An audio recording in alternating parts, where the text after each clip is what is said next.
नाशिकमध्ये शिवसेना प्रमुख उद्धव ठाकरे यांनी प्रचाराचे बिगुल वाजवल्यानंतर आता येत्या 1 फेब्रुवारीपासून शिवसेना पक्षप्रमुख उद्धव ठाकरे हे रायगड जिल्ह्याच्या दौऱ्यावर आहेत. जिल्ह्यातील विविध ठिकाणी ते जाहीर सभा घेणार आहेत.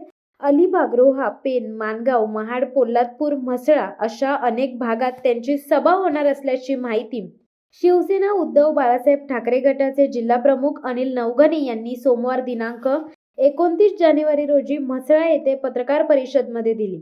रायगड जिल्ह्यातील शिवसेनेच्या वतीने 3 आमदारांनी गद्दारी करत ठाकरे सरकारला सुरुंग लावल्याचे बोलले जात आहे. त्यांचाही खरपूस समाचार उद्धव ठाकरे या सभेत घेणार असल्याचे मत त्यांनी यावेळी व्यक्त केले. मात्र हे तिन्ही आमदारांचा निवडणुकीत पराभव अटळ असल्याचे त्यांनी सांगितले. येत्या 2 फेब्रुवारी रोजी म्हसळा येथे होणारी सभा ही विशेष असून या सभेत भाजपासह राष्ट्रवादी काँग्रेसचे खासदार सुनील तटकरे यांच्याबद्दल उद्धव ठाकरे काय बोलणार याकडे आता सर्वांचे लक्ष लागून राहिले आहे. त्यामुळे विरोधकांच्या तंबूत घबराट पसरली असून येणाऱ्या विधानसभा निवडणुकीत विजय आमचाच असून पुढील आमदार अनिल नवघणेच होईल असे वक्तव्य सुद्धा त्यांनी यावेळी केले. याच पार्श्वभूमीवर शिवसेनेचे पक्षप्रमुख उद्धव ठाकरे हे कोकणातील जनतेला साथ देण्याचे आवाहन करण्यासाठी येत असल्याचे बोलले जात आहे.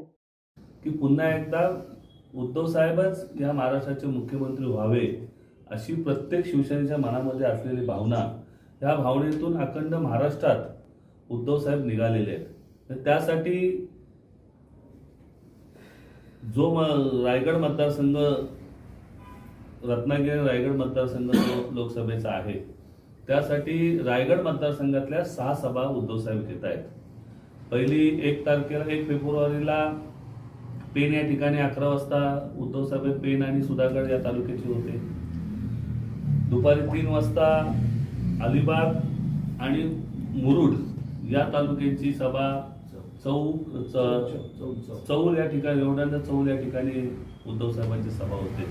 आणि संध्याकाळी 6 वाजता तळा आणि रोहा तालुक्याची मिळून रोहा या ठिकाणी ती सभा होते. आणि त्याच्यानंतर उद्धव साहेब माणगावमध्ये हॉल्टला आहे, विश्रांतीसाठी 1 दिवस माणगावमध्ये राहून त्यानंतर पहिली सकाळी 11 वाजता पोलादपूर या ठिकाणी उद्धव साहेबांची जाहीर सभा होईल. त्यानंतर म्हसळा या ठिकाणी संध्याकाळी 3 वाजता दुपारी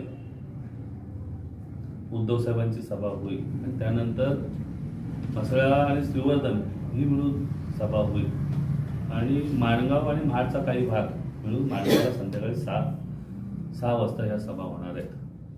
अखंड महाराष्ट्रामध्ये उद्धव साहेब हा दौरा करतायत आणि अखंड महाराष्ट्रातल्या तमाम जनतेला, शिवसैनिकांना हाक मारणार आहेत की जे जे साहेबांबरोबर आहेत.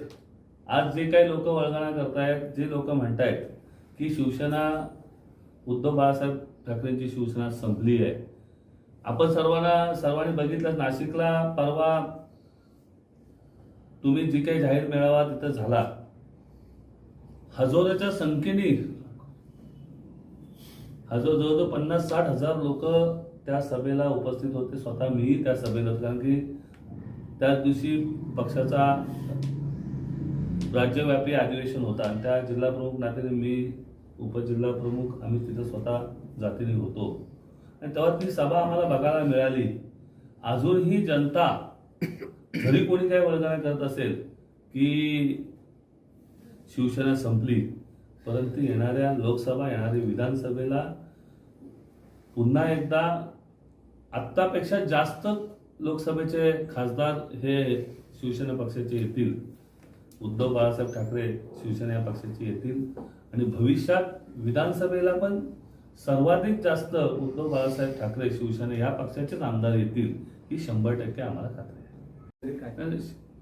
त्यांचा समाचार घेण्याएवढे ते काही मोठे नाही आहेत. ज्या 3 आमदारांनी गद्दारी केले त्यांचा समाचार घेणारे एवढे मोठे ते नाही आहेत. त्यांना तमाम शिवसैनिकांनी निवडून दिलं होतं आणि तेच शिवसैनिक आज त्यांना घरी बसवण्याचं काम करणार आहेत. भविष्यात लोकांना भेटण्यासाठी उद्धव साहेब येत आहेत. तमाम शिवसैनिकांना, तमाम जनतेला हाक मारण्यासाठी की मी आता बाहेर पडलो, तुम्हीही बाहेर पडा आणि आपल्याला हा महाराष्ट्र नव्हे तर देश वाचवायचा आहे. यासाठी उद्धव साहेब खऱ्या अर्थाने बाहेर पडणार आहेत. शिवसत्ता टाइम्ससाठी गणेश महाप्रळकर, म्हसळा. धडक बेधडक वृत्त देणाऱ्या आपल्या शिवसत्ता टाइम्स न्यूज चॅनलला लाल बटन दाबून सबस्क्राईब करा आणि बेल आयकॉनला क्लिक करायला विसरू नका.